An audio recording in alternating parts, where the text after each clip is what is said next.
Hello, everyone, and welcome back to the Miss English Podcast, the place where we sharpen our language skills while diving into the topics that truly matter for our daily lives. I am your host, Socheta. And I am Sarurin. It is a pleasure to be back in the studio with you today, Socheta. Our topic today is one that touches every single person, regardless of where they are in the world.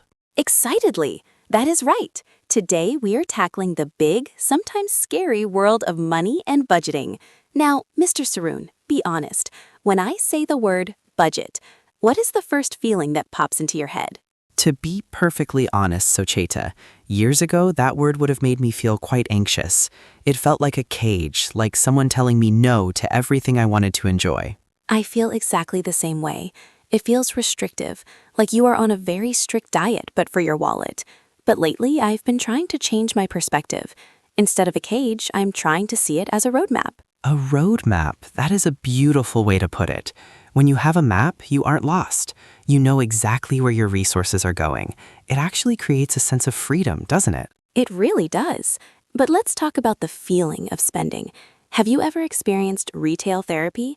That moment where you're feeling a bit down and you think a new pair of shoes will fix everything?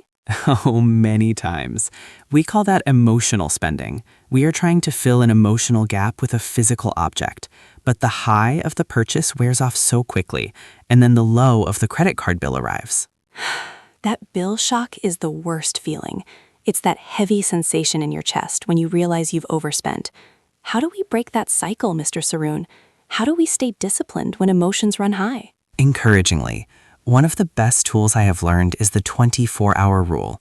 When you feel that intense urge to buy something non-essential, you must wait 24 hours. If you still want it with the same intensity tomorrow, then you look at your budget. 24 hours? That sounds like a great way to cool down the buying fever. It gives your logical brain a chance to catch up with your emotional heart. Precisely. And let's talk about another feeling, security. There is nothing quite like the feeling of having an emergency fund. It's like having a warm blanket on a cold, rainy night. Softly, with a sense of relief. A warm blanket. I love that imagery. Knowing that if my car breaks down or my laptop stops working, I won't have to panic because I've planned for the unplanned. It removes so much stress. It really does. But many people feel overwhelmed because they think they need to save thousands of dollars all at once.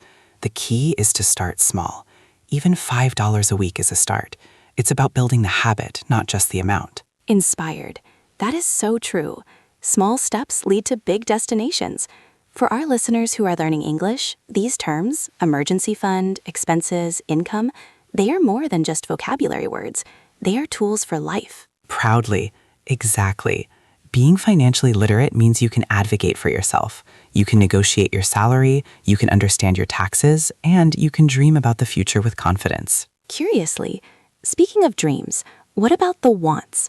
A budget shouldn't be all about bills and savings. We need to enjoy our lives too, right? How do you balance the needs with the joys? Smilingly, I follow the 50-30-20 rule. 50% for needs, 20% for savings, and 30% for the things that make life fun. That 30% is your guilt-free spending money. When you spend it, you don't have to feel bad because it was already planned for. Laughs joyfully. Guilt-free spending. That sounds like music to my ears. It takes the shame out of buying a nice coffee or going to the movies with friends. It's all about balance. Thoughtfully. Balance is the key to everything, Socheta. Money is just a tool. It's a servant, not a master.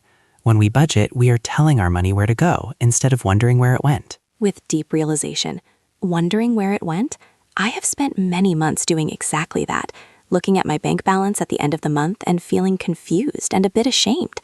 No more of that. Supportively, that's the spirit. There is no shame in starting today. Whether you are 20 or 60, the best time to start managing your money is right now. It brings such a sense of pride and accomplishment. Enthusiastically. I'm feeling so motivated now. For everyone listening, your homework today is to look at your bank statement from last month. Don't judge yourself, just observe. See where your money is flowing. Calmly. And remember, the goal isn't to be rich overnight. The goal is to be at peace with your financial situation. Peace of mind is the greatest wealth you can possess. Warmly. That is such a beautiful note to end on, Mr. Saroon. Thank you for sharing your wisdom with us today. I feel much more empowered about my own budget now. Happily. You are very welcome, Socheta. I hope our listeners feel the same. It was a wonderful conversation. Cheerful sign off. And thank you to all of you for tuning in to the Miss English podcast.